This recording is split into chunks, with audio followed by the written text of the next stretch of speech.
اللہ کو راضی کرنے میں لگے ہوئے ہیں, گناہ چھوڑنے کی کوشش میں لگے ہیں, پھر گناہ ہو جاتا ہے, پھر اللہ کو مناتے ہیں اور تھک جاتے ہیں, یار یہ ہو نہیں رہا. ایک تھکنا وہ ہے کہ آپ مایوس ہو جائیں کہ ہم سے گناہ نہیں چھوٹ رہے, یہ تو خطرناک ہے. ایک تھکنا وہ ہے کہ آپ اپنے آپ کو توبہ میں تھکا رہے ہو اور آپ اللہ کا قرب حاصل کرنے کی کوشش میں لگے ہوئے ہو, لیکن آپ کا خیال ہے قرب حاصل ہو نہیں رہا, لیکن لگے لگے اسی میں موت ہو گئی تو بس مقصد حاصل ہو گیا, اللہ شامل کر لے گا. حالانکہ آپ منزل تک پہنچے نہیں, لیکن اس منزل میں آپ نے اپنے آپ کو تھکا دیا تو بس اللہ کہتا ہے منزل تک پہنچ. اس کی ایک مثال دیتا ہوں. ہمارے ایک دوست نے عزم کیا کہ میں 40 دن تکبیر اولیٰ سے نماز نہیں چھوڑوں گا, پابندی کروں گا, کچھ بھی ہو جائے, زمین آسمان ادھر سے ادھر ہو جائے, 40 دن تو پابندی سے پڑھنی ہے تاکہ عادت پڑے تکبیر اولیٰ کی. انہوں نے اپنی ساری ملاقاتیں کینسل, سارے دوست احباب, یہی ہوتا ہے نا, وہ عین وقت پہ فلاں آ گیا تو ایک رکعت نکل گئی تو 2 نکل گئیں تو یہ ہو گیا. انہوں نے کہا ایسی کی تیسی, بیماری ہو, یعنی شریعت نے جہاں جماعت چھوڑنا جائز بھی رکھا ہوگا وہاں بھی میں جماعت نہیں چھوڑوں گا. بعض صورتوں میں شریعت نے گنجائش دی, نہیں بھی 40 دن تو کرنی ہے. نیک آدمی تھے اور فقیہ بھی تھے, صرف نیک ہونا کافی نہیں ہے, انسان کی کھوپڑی بھی کام کر رہی ہو. کہتے ہیں میں نے پورے 40 دن تکبیر اولیٰ کی پابندی کی, ہوتے ہوتے 25-26ویں دن کے بعد جا کے پتہ نہیں کوئی ایسا عذر ہوا کہ بیت الخلاء آ گیا یا کیا ہو گیا, کہہ رہے پھر رڑتے رڑتے 2-4 دفعہ نکل گئی, وہ ریکارڈ بنا نہیں سکے. اب ان کے الفاظ دیکھیں, کہتے ہیں یار پوری کوشش کے باوجود تکبیر اولیٰ کا ریکارڈ نہیں بنا سکا میں, یہ زیادہ اچھا ہو گیا بنسبت اس کے کہ میں 40 دن بولو پڑھ لیتا. باپ کہیں گے یہ کیا بات ہوئی یار, 40 دن تکبیر اولیٰ سے توفیق مل جاتی تو یہ زیادہ اچھا ہوتا نا. وہ کہہ رہے ہیں یہ اس پہ میں زیادہ خوش ہوں کہ پوری کوشش کے باوجود بھی میں نہیں پڑھ سکا. کیوں؟ کہہ رہے ہیں ثواب تو مل گیا, کیونکہ ہم تو پوری کوشش کر رہے تھے بھائی. اب اللہ کی طرف سے کوئی قدرتی آفت آ جائے تو کیسے؟ کہہ رہے ثواب پورا مل گیا جو مقصد تھا, اللہ کی رضا.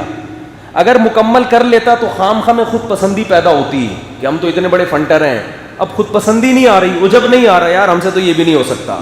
اللہ کی رضا پوری حاصل ہو گئی اور تکبر ذرا بھی پیدا نہیں ہوا. آج تک کسی کو قیامت تک بتا نہیں سکیں گے کہ ہم نے 40 دن تکبیر اولیٰ سے بھی پڑھی, ہم کہیں گے بھائی ہم تو خاکسار ناچیز کوشش کی تھی کامیاب نہیں ہوئے. لوگ کہیں گے یہ دیکھو یہ لوگ ہیں. مطلب سمجھ میں آیا کہ یہاں تو عین منزل ہے تھکن سے چور ہو جانا, منزل تک نہیں پہنچے تو منزل حاصل ہو گئی بھائی, مقصد اللہ کی رضا وہ ہو گئی حاصل. اور اس کے الٹے واقعات بھی ہیں, وہ بھی بتا دیتا ہوں آپ کو. بہاولپور میں ایک امام صاحب نے بتایا کہ میں نے نماز پڑھائی, نماز کے بعد اعلان کیا بھائی میرا وضو نہیں تھا, بھول گیا تھا میں. ہو جاتا ہے انسان. اب کیا ہوا ہے کہ دوبارہ نماز ہوگی. اچھا وہ بھی ان کو یاد آیا اگلے دن, وضو نہیں, کپڑوں پہ کوئی ناپاکی لگی ہوئی تھی ان کے. انہوں نے اعلان کیا بھائی کل ظہر کی نماز سب لوگ دوبارہ پڑھ لیں, قضا ہو گئی تھی یا ظہر یا عصر. اب کیا ہوا ہے کہ جی ایک بڑے میاں کھڑے ہو گئے, کہہ رہے ہیں میں اتنے عرصے سے جماعت سے تکبیر اولیٰ سے نماز پڑھ رہا تھا, آپ کی وجہ سے کل میری ظہر کی نماز برباد ہو, قضا ہو گئی. ہر چیز ٹائم پہ ہو رہی تھی. امام کو اتنا ٹارچر کیا, چلتے پھرتے. امام کہنے لگے بھائی آپ کا مقصد اللہ کی رضا تھا, وہ تو ہو گیا نا حاصل, اللہ نے تو لکھ دیا. نہیں جی میں تو اتنے عرصے سے کبھی ہوا ہی نہیں, آپ کی وجہ سے, آپ کی وجہ سے. تو یہ وہ لوگ ہوتے ہیں جن کو اللہ کی رضا ان کی منزل ہی نہیں ہے. ان کا منزل ہے ریکارڈ قائم کرنا, مرتے ہوئے جائیں تو ہم نے اتنی نمازیں پڑھی ہیں آج تک کبھی چھوٹی نہیں ہے ہم سے, سمجھتے ہو ریکارڈ. ہمارے حضرت کو ایک دفعہ کسی نے فون کیا کہ یہاں ایک مسجد میں چند سال پرانا واقعہ ہے کہ امام صاحب نے, مؤذن صاحب نے نماز پڑھائی, نماز کا اعلان کر دیا کہ کل سے نماز 15 منٹ پہلے ہوگی. اب وہ ٹائم یہاں تبدیل کرنا بھول گئے, بیچارہ انسان ہے.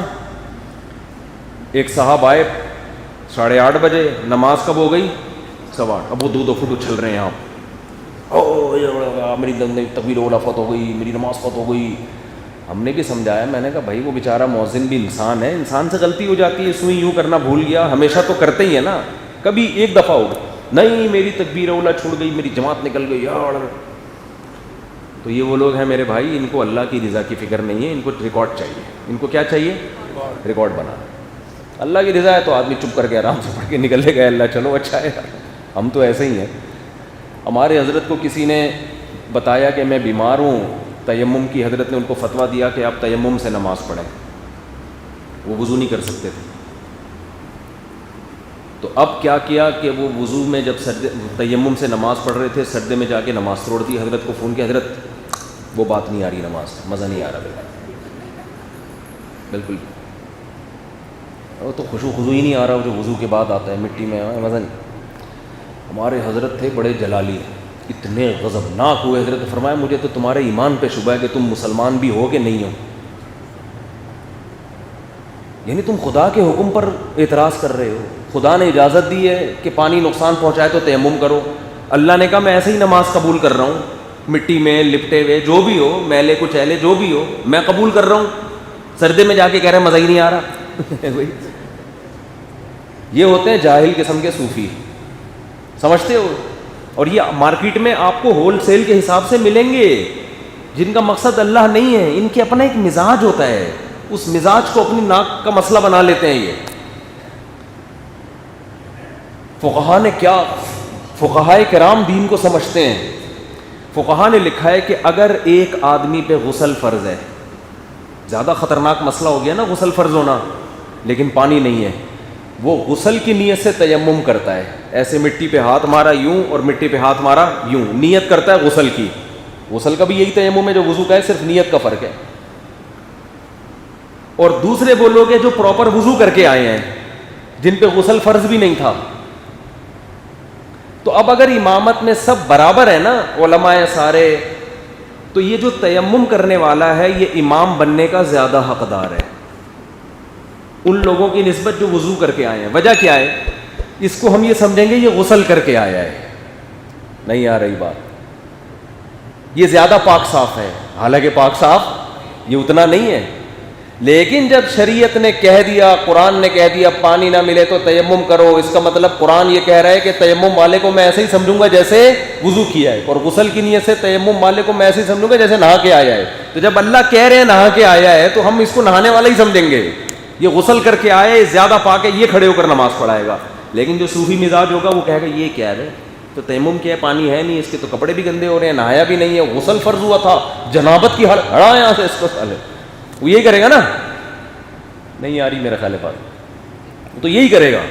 لیکن فقہا دین کو سمجھتے ہیں بھائی جب اللہ نے کہہ دیا کہ پانی نہیں ہے یا مجبوری ہے تو جو پھر غسل کی نیت سے تیمم کر لو، تو اس کو مطلب یہی ہے نا کہ جب کرے گا تو اللہ اس کو یہ سمجھیں گے غسل کیا ہوا اس نے.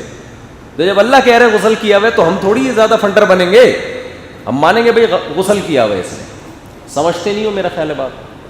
تو شریعت کے جو لا ہے نا، لا اس کو فالو کرنا ہے. جو بنا دی اللہ نے قانون، اس میں آپ اپنی طرف سے دخل اندازی نہیں کر سکتے. اس کی مثال دیکھو، ظہر کی 4 رکعتیں ہیں، 5 بھی پڑھ سکتے ہو. اب آپ کو یار 1 رکعت آج میں اضافی گریوی، یار گریوی بھی تو کوئی چیز ہوتی ہے. 4 تو پڑھتے ہی آ رہے ہیں ساری ہمیشہ سے، ایک اور ہماری طرف سے، ایک اللہ کے لیے. تو اللہ میاں کیا کہیں گے، سلام پھیرنے کے بعد 2 رکعتیں اور پڑھ لے سنت کی نیت سے. اس کی میں مزید ایڈ کرنے کی آپ کو اجازت نہیں ہے. سمجھتے ہو بات کو؟ تو خیر میں کیا بات کر رہا تھا، یہ بات یہاں کہاں سے آئی؟ شعر و شاعری کی بات میں ہاں منصور حلاج کی بات کر رہا تھا. منصور کہ وہ صوفی تھے، وہ بہت سے صوفی کرام ایسے ہیں جو اللہ کا ذکر کرتے کرتے کرتے کرتے بالکل ہی ان کے ایسے حالات ہو گئے کہ وہ ایسی باتیں کرتے تھے کہ جو ان کے حالات جانتا تھا ان کو پتا تھا کہ یہ بیچارے مجبور ہو گئے ہیں، لیکن جو نہیں جانتا وہ سمجھتا تھا کہ یہ غلط ہے. تو وہاں اس وقت جو علماء تھے انہوں نے فتویٰ دیا کہ ان کو کیا کیا جائے، قتل، کیونکہ یہ انا الحق، میں اللہ ہوں میں اللہ ہوں، یہ نعرے لگا رہے ہیں. تو وہ بہرحال ان کو شہید کر دیا گیا. اب کیا مسئلہ ہے کہ ہمارے حضرت فرمایا کرتے تھے کہ جو منصور تھے نا، انہوں نے اللہ کی محبت کا ایک گھونٹ پیا اور اوثان خطا ہو گئے. حضرت فرماتے تھے ادھر ہم دریا کے دریا پی کے بیٹھے ہوئے ہیں، یہ ہمارا حوصلہ ہے کہ ہمارے اوثان خطا نہیں ہوتے. مضبوط دل آدمی جو مضبوط دل ہوتا ہے نا، مضبوط دل، اس کی مثال بھی ہے بڑی زبردست. صحیح حدیث ہے کہ ایک مجلس میں حضرت ابو بکر، حضرت عمر، حضرت ابو ہریرہ رضی اللہ عنہ بیٹھے ہوئے تھے، اور آپ صلی اللہ علیہ وسلم بھی تھے. آپ صلی اللہ علیہ وسلم تشریف لے گئے اس مجلس سے اٹھ کر. تو صحابہ کو خطرہ ہوا کہ کہیں آپ کو کوئی نقصان نہ ہو جائے. سب سے پہلے وہاں سے اٹھ کے حضرت ابو ہریرہ چلے ہیں نبی کی تلاش میں، اور ایسے اوسان خطا ہوئے حضرت ابو ہریرہ کے کہ آپ کو جب خیال ہوا کہ اس باغ کے اندر ہے تو دروازہ نہیں ملا، تو وہ نیچے نالا ہوتا ہے نا جس سے پانی جا رہا ہوتا ہے، وہاں سے نیچے نکل کے چلے گئے. اس کے بعد پیچھے حضرت عمر آ رہے ہیں آرام آرام سے، پھر کون آ رہا ہے؟ حضرت ابو بکر. اس واقعے سے آپ کو کیا لگے گا کہ نبی سے سب سے زیادہ محبت کس کو ہے؟ حضرت ابو ہریرہ کو. حالانکہ اہل سنت والجماعت کا اجماع ہے کہ سب سے زیادہ ابو بکر کو، پھر عمر کو. حضرت ابو ہریرہ کا درجہ تو بعد میں آتا ہے، لیکن جذباتی سب سے زیادہ کون ہو رہے ہیں؟ ابو ہریرہ. وجہ کیا ہے کہ جتنے مضبوط اعصاب ابو بکر اور عمر کے تھے، حضرت ابو ہریرہ کے بھی مضبوط تھے، ہم سے تو بہت زیادہ مضبوط، لیکن اتنے مضبوط نہیں تھے، وہ ایک دم حواس باختہ ہو گئے. اس کی اور آسان مثال، اچھا ان کے پیچھے حضرت عمر آ رہے ہیں، ان کے پیچھے کون آ رہا ہے؟ اچھا یہ واقعہ بڑا دلچسپ ہے، میں پورا مکمل سنا دیتا ہوں. تو جب حضرت ابو ہریرہ تلاش کرتے کرتے نبی کے پاس پہنچے، نبی نے پوچھا یہاں کیا کر رہے ہو؟ فرمایا آپ کو تلاش کرتے کرتے اب ہمیں خطرہ تھا کچھ نقصان نہ ہو جائے. تو آپ صلی اللہ علیہ وسلم نے اپنا جوتا مبارک حضرت ابو ہریرہ کو دیا اور فرمایا کہ جو بھی تمہیں ملے نا اس کو یہ خوشخبری سنا دو کہ جو بھی لا الہ الا اللہ کہے گا جنت میں جائے گا، اور سند کے طور پہ میرا چپل دکھاؤ، وہ جوتا دکھاؤ. پہلے زمانے میں ایک دلیل تھی، بھائی نبی نے اپنا نال مبارک مجھے دے کے بھیجا ہے، یہ اس کی علامت ہے کہ میں جو کہہ رہا ہوں واقعی کس سے سنا ہے؟ نبی سے. حضرت عمر مضبوط دل. اب کیا ہوا ہے کہ حضرت ابو ہریرہ یہ لے کے نکلے، تو حضرت ابو ہریرہ فرماتے ہیں، بخاری کی حدیث ہے کہ اول من لقینی عمر، سب سے پہلی میری ملاقات کس سے ہوئی؟ عمر سے، جو پیچھے پیچھے آ رہے تھے، وہ بھی تلاش میں نکلے ہوئے تھے. انہوں نے فرمایا ابو ہریرہ کہاں جا رہے ہو؟ فرمایا مجھے نبی نے فرمایا کہ جو بھی ملے نا اس کو یہ حدیث سناؤ کہ جس نے لا الہ الا اللہ کہا کہاں جائے گا؟ جنت میں، اور یہ نال مبارک علامت ہے. حضرت عمر نے دیا ہے زور سے دھکا.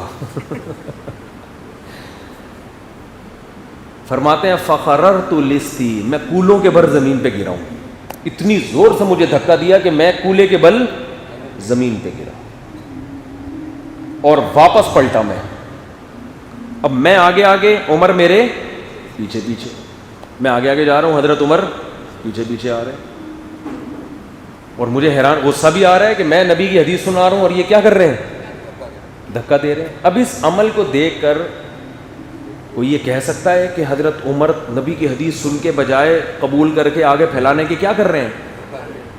بھائی اس کی وجہ آگے حضرت عمر نے بیان کی. اس سے پتہ چلتا ہے کہ حضرت عمر کی فقاہت، تفقہ، بصیرت یہ بہت سارے صحابہ سے زیادہ تھی. مقصد حدیث کا انکار نہیں تھا، مقصد امت کی خیر خواہی تھی. وہ کیا خیر خواہی تھی وہ آگے حدیث میں ہے.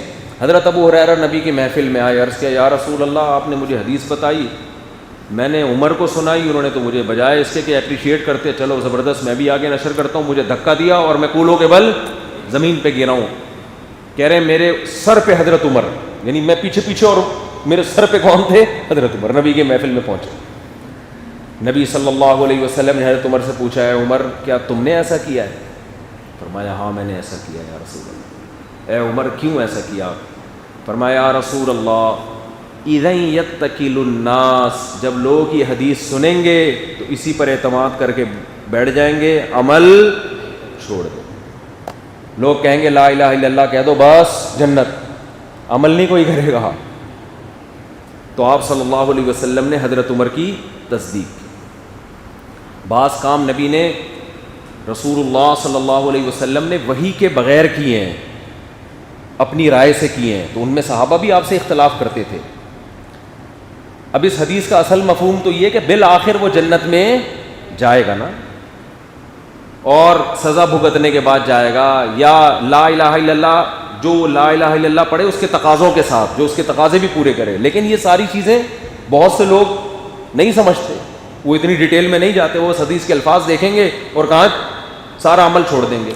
اور اسلام میں ایک ایسا فرقہ بنا جس کو مرجئہ کہا جاتا ہے. انہوں نے جب یہ حدیثیں سنی تو انہوں نے کہا عمل کی بالکل ضرورت نہیں ہے، صرف ایمان نجات کے لیے کافی ہے. یہ فرقہ وجود میں آیا جس کو مرجئہ کہا جاتا ہے. ایک فرقہ ایسا وجود میں آیا کہ اس نے کہا کہ کبیرہ گناہ کرو گے تو ہمیشہ جہنم میں جلو گے. یہ معتزلہ تھے، اور آج عمان مسقط میں جو عباضیہ فرقے کے لوگ ہیں وہ یہی کہتے ہیں کہ کبیرہ گناہ جب کر لیا تو کافروں کی طرح ہمیشہ جہنم میں. کیونکہ انہوں نے وہ والی حدیثیں دیکھی تھی جس میں، یا قرآن کی آیتیں جس میں یہ تھا کہ کبیرہ کا مرتکب ہمیشہ جہنم میں جائے گا. ان کو یہ نہیں پتا تھا کہ یہاں ہمیشہ کا مطلب کیا ہے، صحابہ نے جو تفصیل کی ہے وہ کیا ہے. تو جس نے بھی صحابہ سے ہٹ کے قرآن و سنت کو سمجھنے کی کوشش کی ہے وہ قرآن و سنت ہی کے ذریعے گمراہی میں گیا ہے. وہ اس نے دلیلیں قرآن و سنت ہی ہیں اس کے پاس، مگر اپنی تشریح کی. اور یضل بہ کثیرا جو قرآن میں آتا ہے نا کہ ہم اس قرآن کے ذریعے بہت سوں کو ہدایت دیتے ہیں اور بہت سے اسی قرآن کے ذریعے گمراہ بھی ہوتے ہیں. تو اس لیے قرآن اگر سیکھنا ہے تو کس سے؟ سب سے پہلے صحابہ کو دیکھنا پڑے گا کہ ان کی رائے کیا تھی، ان کا عقیدہ کیا تھا، اس کے مطابق آیتوں کی تفسیر ہوگی.